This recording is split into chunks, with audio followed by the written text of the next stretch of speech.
Welcome to the Multiply Your Success podcast, where each week we help growth-minded entrepreneurs and franchise leaders take the next step in their expansion journey. I'm your host, Tom Dufour, CEO of Big Sky Franchise Team, and as we open today, I'm wondering if you have clarity on what your passion is, what your purpose is, and the legacy you want to leave. And have you balanced your time to be contributing to each of these areas?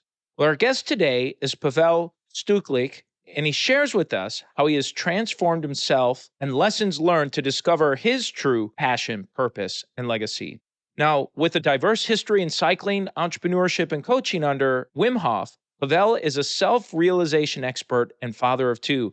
He's launched and exited brands like Orange Theory Fitness across 7 locations. His pursuits include the NOA movement, a podcast, global biohacking retreats, immersive workshops, and DJ tours, all focused on sharing love and transformation worldwide. Through his movement, #NOA movement, he aims to reconnect people with their core selves and others.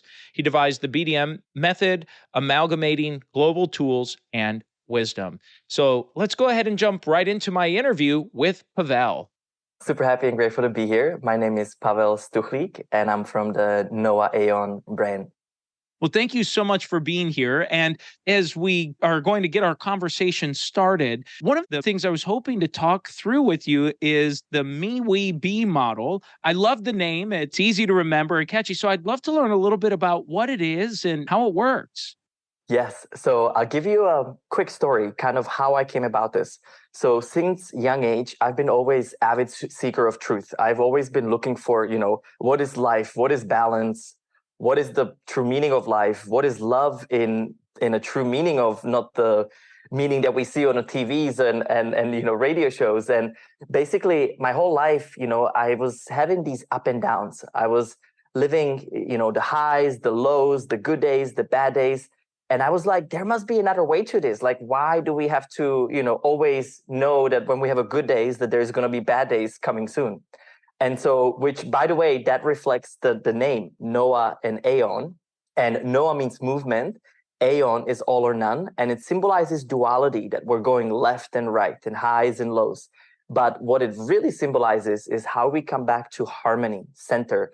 And that is that peaceful state of being where we can choose what we're doing in life. And that choice comes through acknowledging what levels do we actually operate on. And so after about 15 years of traveling and learning from all of these gurus and teachers and mystics and beyond, I basically found a simple method that can help you understand what part of this journey through self-transformation you're on. Now, when I say me, I'm talking about individual consciousness. So that is the unique expression of yourself, and that compiles your body, your mind, your emotions, and your spirit.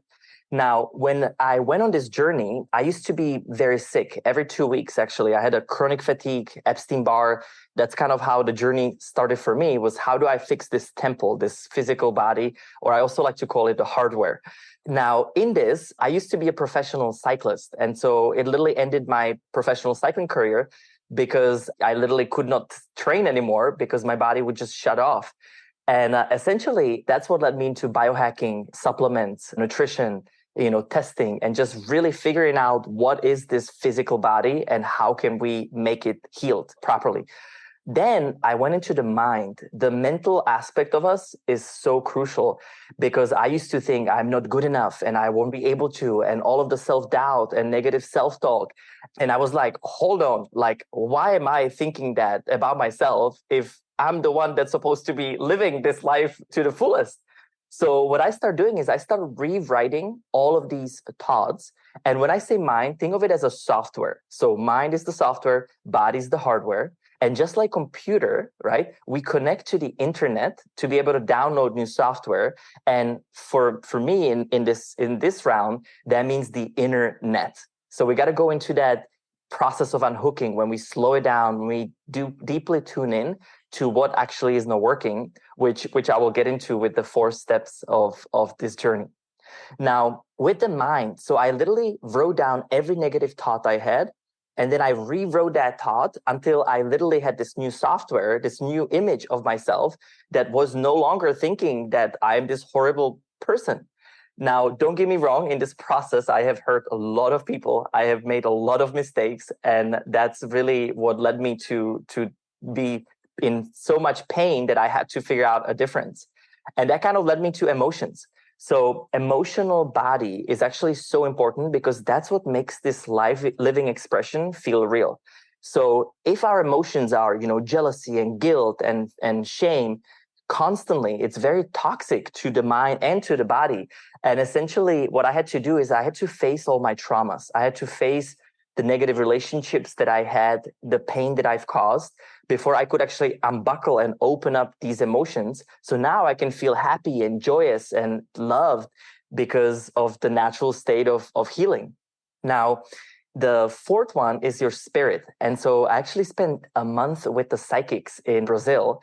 And it was one of the many different crazy, discomfortable things that I put myself through. And, the reason why was, again, the search. So if there is a spirit, if there is a soul, if there's something that we maybe don't even understand properly, show me the way. And so it led me to this village where I learned from them that we've got 5 physical senses and 4 psychic senses or spiritual gifts. Now, there is a higher aspect of us, which is, that limitless information that we're receiving on everyday basis. But maybe we're not so tuned into it. Maybe we don't listen to it enough and we don't understand how to. And then there's the limited part of us, which is the egoic mind, which there's nothing wrong with it. But again, you got to make the mind work for you rather than against you. Now, these 4 senses are very simple. So it's your inner hearing, which is the little whispers that everybody has. It's the whispers that are telling you at 10 p.m., stop watching Netflix or start working out, maybe quit alcohol. It's the little whispers that have your back all the time, but we don't always listen to that. So how do we strengthen this? We simply tune in. We say, thank you, I heard that. And then what you going to do about that? Because that's even more so important. Now, I went in there as a non-believer. I went in there with an open mind, as always. I go into everything with, okay, I'm not going to judge this just yet until I have the experience. But then I start listening to this voice, and it literally became louder and louder, where it almost overpowered that noisy monkey brain, the egoic voice. This is real. So that to me was amazing. So that's the inner hearing. Then there's this inner seeing, which is, this could be lucid dreaming, this could be visions. For the entrepreneurs, I always like this example. I mean, if you know a plan, 6 to 12 months from now, it's a startup or something that you're building a business plan to, where is this coming from? I mean, you're streaming it from this limitless source in combination with the mind to be able to logically put it in motion. But that is a vision. All my visionaries are using this. Then we've got the inner feeling, and these are the empaths of the world, people that can just feel energy in their body. And it can be as simple as you go into a room, there was a massive fight and something doesn't feel right. Or you had a bad feeling about this new hire, this new project, but you maybe still were doing it. So same thing with all of them. Thank you, I felt that, or thank you, I saw that. And then what you going to do about that? And the fourth one is your inner knowing. Some people call it the intuition. What it is, it's you know that this is the right direction. You knew that it was that you shouldn't have gone to the party. You knew that that person was, maybe stealing money from you. It was inner knowing. And the way you discern that is when you think, you don't know.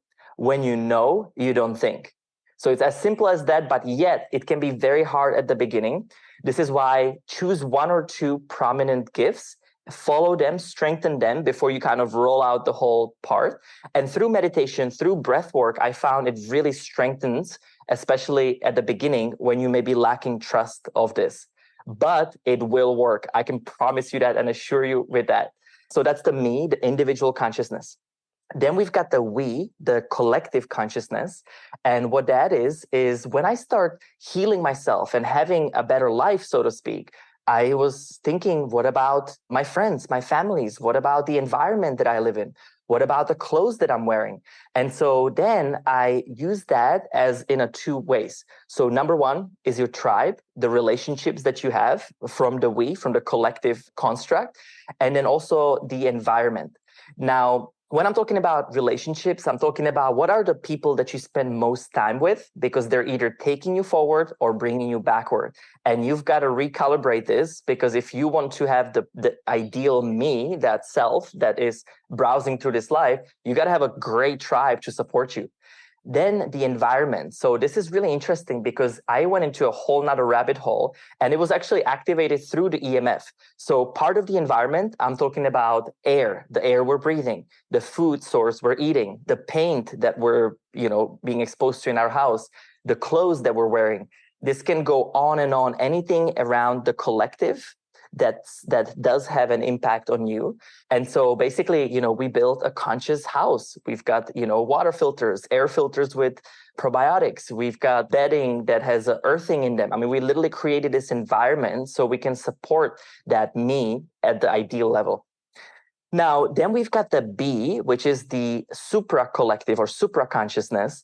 And this is when it gets really far out there. This is the universal talk. If we know that we got into this place, or this universe was created 13.5 billion years ago, how did we get here? We're part of this micro and macro cosm that essentially every choice still has an impact on each level. But obviously at the me level, it's the micro where we can affect it in our immediate distance. Then the we level, we can affect it as well, but maybe we also need to get the tribes around us to support that. And that would go into, what type of food sources, what type of soil we have and things like that. And then the macro, or the supra collective, this is something that naturally you will progress into. So it's the me, we, and be. And these are the three models, very simple, very easy, that you can immediately look into where you are, do a self-assessment, and how does each and every element affect you? Because when you start looking in, you really start being on this journey through self-transformation from a conscious level. Thank you for giving that overview. And as I'm listening to you describe this and talk through this, for the business leader, the entrepreneur, the executive that might be tuning into this, how can they use this maybe and just helping be a better leader for their organization, maybe make better decisions? How do you see all of that work together? Yeah, so it's funny. That's exactly the integrated approach I had to take in my life.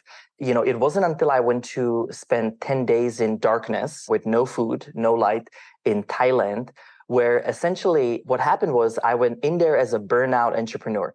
I was opening all of these Orange Theory fitness locations all around the country with massive success, and technically, would checklist every single box when it comes to the American dream. But yet I was so unhappy. I still had this inner calling, what are you doing? Does this really matter?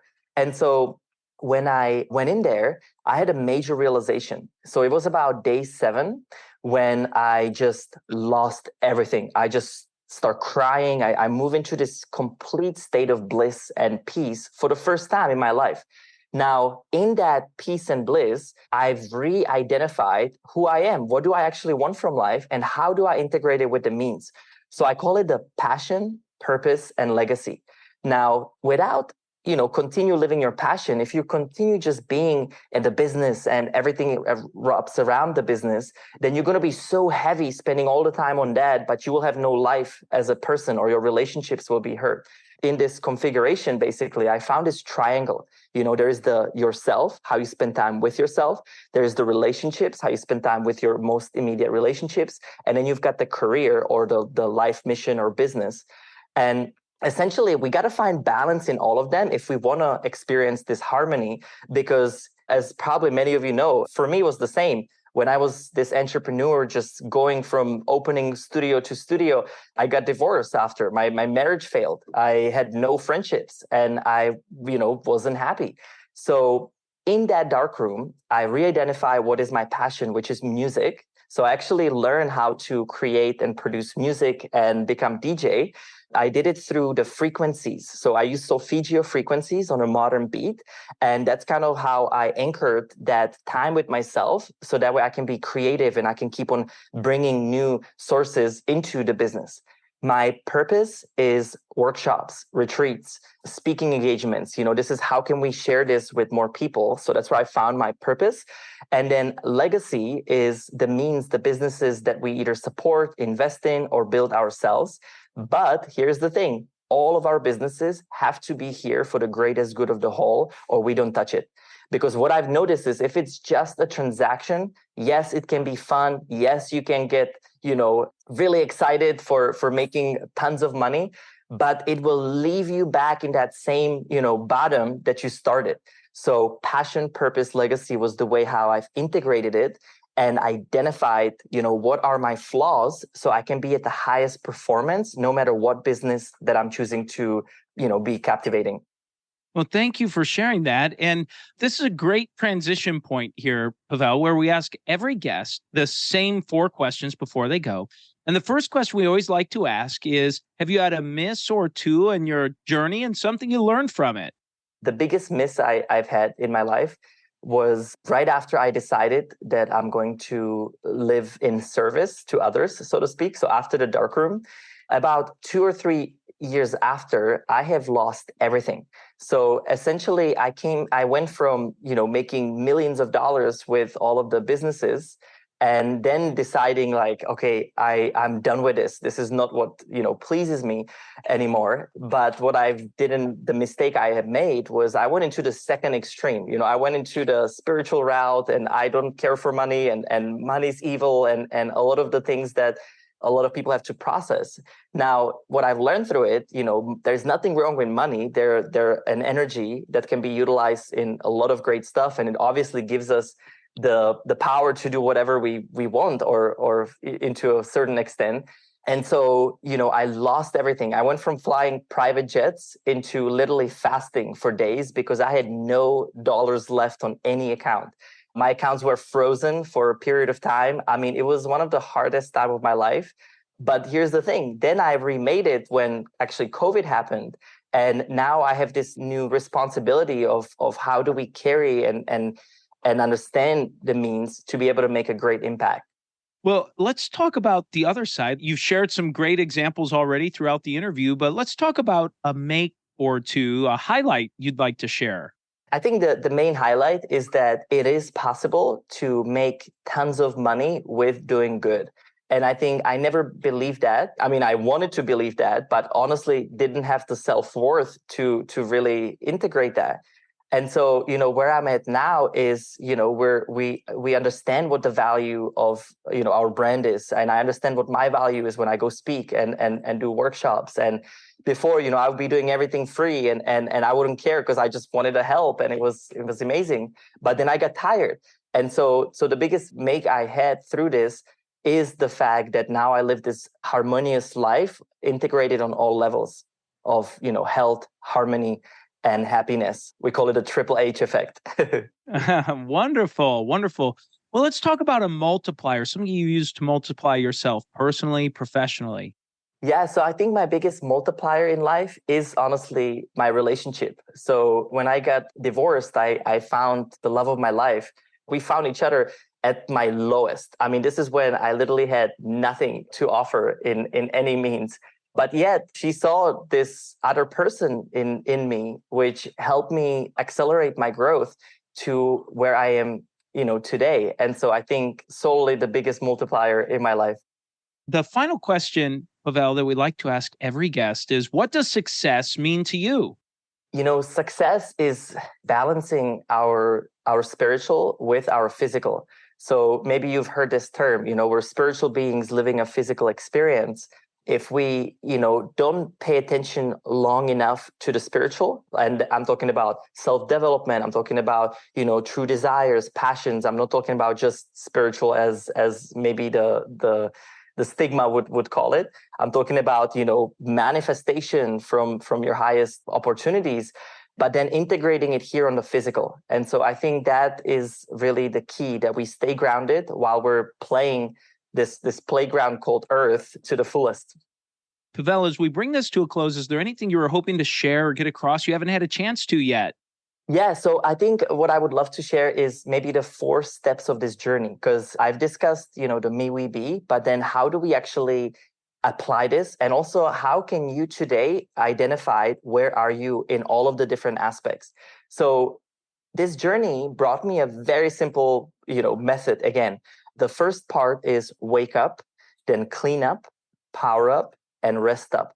Now, when I'm talking about waking up, this is the awakening moment. You bring data up. So maybe your company is not working, something is not right. Maybe your employees are not the right fit at this moment. Or maybe you just feel low energy. You feel like you have to go to sleep after every lunch that you have. And those are the simple things, how you can apply it into the me, we, be model.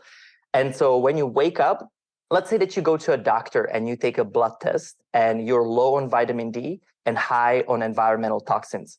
It's as simple as this. That would be the physical wake up, where essentially you have some data, something to work with. The second part is the cleanup. And this is when we got to let go of the toxins. So this is when you would detox, you would let go of negative relationships, you would let go of negative thoughts, emotions before you power up, which is the state of empowerment. So when you power up, if you were low on vitamin D in the first step, this is when you supplement vitamin D. This is when you bring new tribe, new people, new employees, new ideas to kind of bring you into the next phase. And now the most important part of all of these is to rest up. And I call it the process of unhooking. If we don't unhook ourselves at least once a day, once a week, several times per month, and a longer period per year, we simply are continuously living this life in our brain that we don't have time to reevaluate, reassess. So the rest up is a time when you reassess how are you doing on all the levels. What can you do better? What can you improve?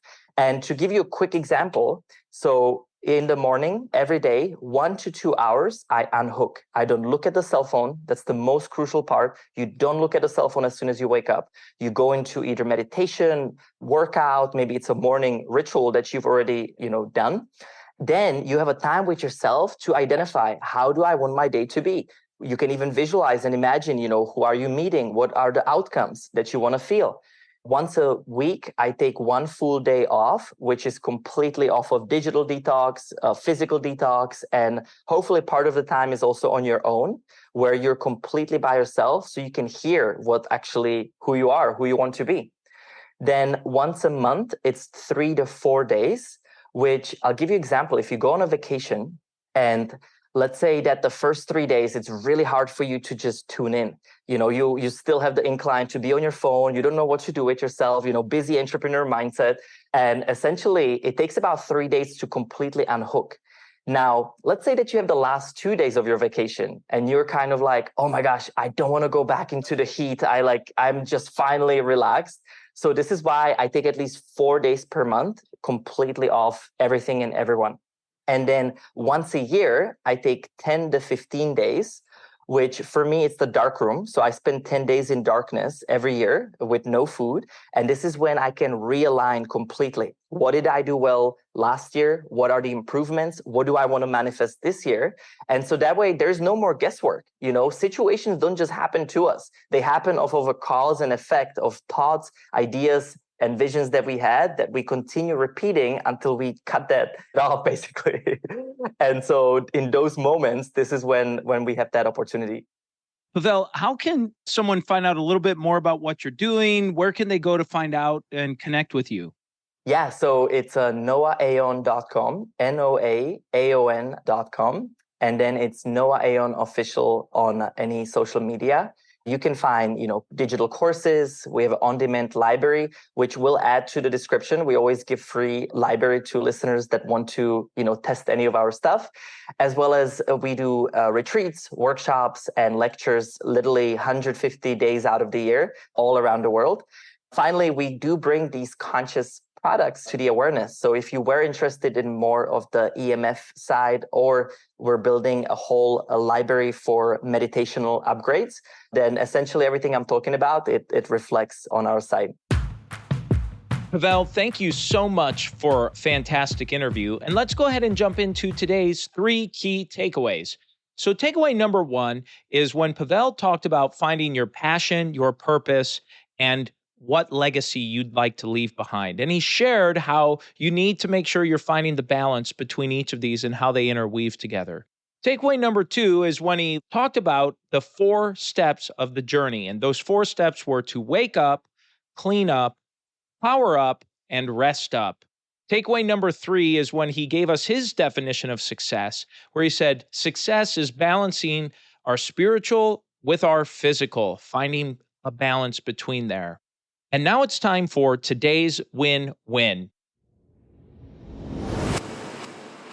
So today's win-win is something that's near and dear to my heart and something that I've been speaking a lot about lately, and really the core of how I've tried to run my business and other companies I've been involved with. And the win-win is when Pavel said, it is possible to make money and do good. And for me, in my world that I live in, it's something I've always thought of, and I say it a little differently than how Pavel did. I've always said that and thought in my mind that you can do business the right way and still make a profit. So you can do business the right way and still make a profit. And that just always resonates with my core because it's going to be a win for all your stakeholders, customers, employees, community, all of the people that are connected to your company. And it's going to be great for you as well. And so that's the episode today, folks. Please make sure you subscribe to the podcast and give us a review. And remember, if you or anyone you know might be ready to franchise their business, please connect with us at bigskyfranchiseteam.com. Thanks for tuning in, and we look forward to having you back next week.